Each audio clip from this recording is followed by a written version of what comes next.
जहाँ जहाँ वायु की अनुलोम गति है वहां वहां कुछ अवरोध के कारण वायु की गति प्रतिलोम हुई या फिर मूढ़ गति मिल गई इसको, तो उदावर्त हो जाता है, ये ऊपर की ओर गति हो जाती है। ठीक है ना, ऊपर की ओर नहीं बोल सकते, विरुद्ध गति हो जाती है। जिस गति से होना चाहिए उस गति से वायु का काम नहीं होता और उल्टा फिर जाता है और उदावर्त होता है। तो पेशेंट की जब केस हिस्ट्री लेते हैं ना तभी पता चल जाता है कि उदावर्त है क्या, कैसा है ना। जब पेशेंट बोलता है कि मुझे अर्श है, 2 साल से अर्श है और अभी आदमाल आदि लक्षण दिख रहे हैं, तो ये अर्श से उत्पन्न उदावर्त है ना। तो अलग अलग उदावर्त है। जब केस हिस्ट्री लेते हो तभी पता चल जाता है। ठीक है ना। कोई भी उदावर्तों को हमें ट्रीटमेंट क्या करनी रहती है, तीनों दोषों को सामना अवस्था में लाना रहता है ना। वायु को अनुलोमित करना रहता है, दीपन काम करना रहता है, आम होगा तो पाचन काम करना रहता है ना। तो जब केस हिस्ट्री होगी आपके पास, जब पेशेंट आता है तभी पता चल जाता है किसके कारण ये वायु प्रतिलोमित हुई है, किसके कारण वायु को मूढ़ गति मिल गई है। कुछ तो कारण होता है ना। तो काम क्या करना है, वही काम करना है, वायु को अनुलोमित करना है। अगर मलबद्धता के कारण उदावर्त हो, वायु को अनुलोमित ही करना है। अर्श के कारण उदावर्तित वायु हो, वायु को अनुलोमित ही करना है। कोई भी हो, वायु को अनुलोमित ही करना है ना। पर किससे हुआ है इसके वजह से ट्रीटमेंट चेंज हो जाती है। अगर अर्श से वायु उदावर्तित है तो आपके जो द्रव्य है वो हरितकी आएगा, सुरण आएगा, इस प्रकार के द्रव्य आएंगे, है ना। मूत्र से अगर वो उदावर्तित है तो आपका अवपीड़न स्नेह आएगा या फिर स्नेह आएगा, कोई अनुलोमक स्नेह आएगा, इस प्रकार से काम होगा। गोक्षुर आदि द्रव्य आएंगे, बराबर है ना। मलबद्धता के कारण होगा तो एरेंडे लाया जाएगा या फिर गंधर्व हरितकी आ जाएगा। उस प्रकार से आपके द्रव्य बदलते हैं, ठीक है ना। पर काम क्या करना है, वही काम करना है ना। जी सर, थैंक यू सर।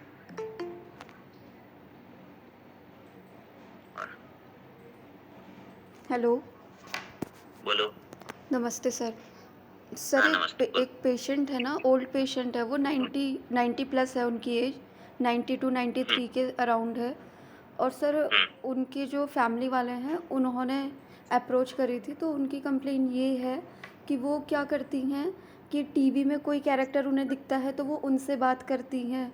और जो भी मतलब घटनाएं उनके संग पहले हुई हैं कि जैसे बच्चा पानी में गिर गया है और वो देखो वो उनको चोट लग गई है, उनको खाना खिला दो, तो वो ऐसे बहकी बहकी सी बातें करती, मतलब जैसे उन्माद अपस्मार में बताई हुई हैं चीज़ें, वो सारी वो चीज़ें करती हैं।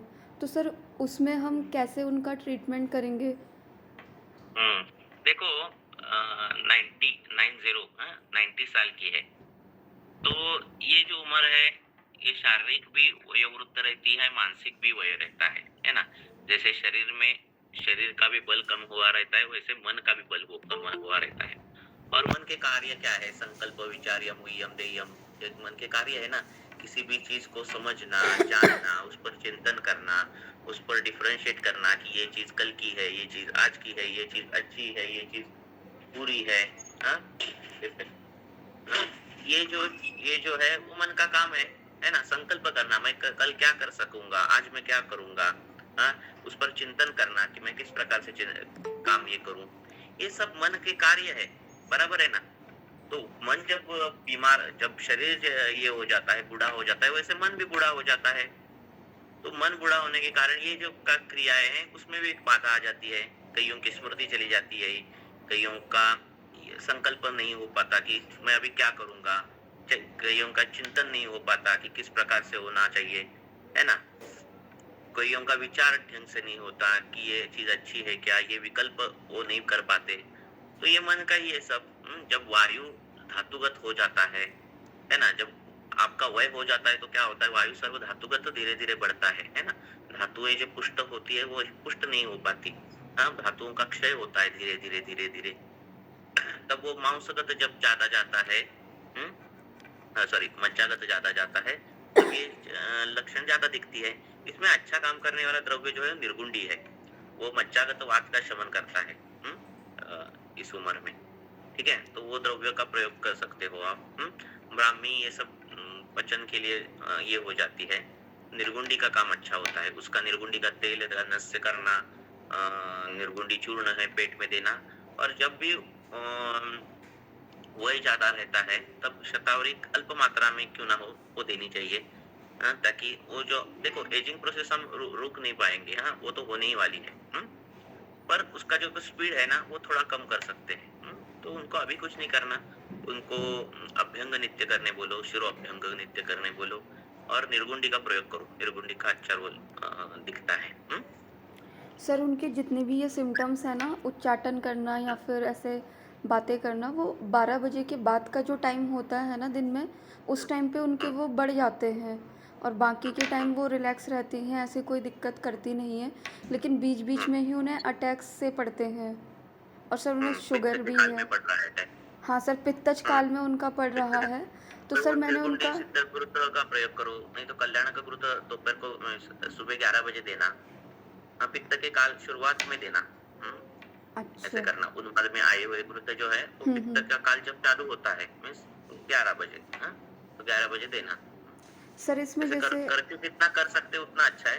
पर होता क्या है जब वही ज्यादा हो, है ना, वार्धक्य जन्य जो कुछ चीज आती है तो उसमें अग्निबल नहीं ज्यादा रहता। और पोषण ये जो क्रिया है वो उतनी नहीं होती। ठीक है ना, तो उतने रिजल्ट मिलते नहीं। थोड़ा पर फर्क पड़ता है पर उतने नहीं मिलते। देखो भगवान ने उम्र दी है ना, तो क्या है उसके जो रूल्स है वो ये होते ही है। ऐसे नहीं होगा कि मैं सब सदव्रत पालन करूं, सब कुछ करूं और मैं मुझे कुछ नहीं व्याधि हो, ऐसे नहीं हो सकता। आजकल का खान पान ये सब देखा जाए तो गलतियां होती ही है। ऐसा है तो इतना करो। पित्त के काल जो रहता है उसके स्टार्टिंग में ही गुरुत्वपान देना, बहुत ही कम मात्रा में गुरुत्वपान देना, आधा चम्मच पाव चम्मच ऐसा गरम गरम करके गुरुत्व पीना और उस पर गर्म पानी पीना। ऐसे दे दो ताकि वो जो चंचलता, ये तीक्ष्ण और छलकने की चंचलता रहती है। वात तो पहले से बड़ा है और उसका खान पान कुछ तीखा हो, प्रकृति पित्त प्रकृति हो, तो उसको अनुबंध मिल जाता है पित्त का, फिर वो उस प्रकार से काम हो जाता है ना। सर इसमें मेदी रसायन के रूप में हम यष्टि मधु का यूज़ कर सकते हैं क्या दूध के साथ? दे सकते पर वो वही ना डाइजेस्ट नहीं होता। यष्टि मधु गुरु है, दुग्ध कल्पना गुरु है। गुरुत कल्पना ठीक रहती है, गुरुत कल्पना गुरु होकर भी दीपन काम करती है ना। तो गुरुत कल्पना अच्छी रहती है। सर इसमें ऐसा सिरोधारा जैसे अगर कराई जाए पेशेंट की, तो उसके रिजल्ट मिल सकते हैं? हाँ अच्छे रिजल्ट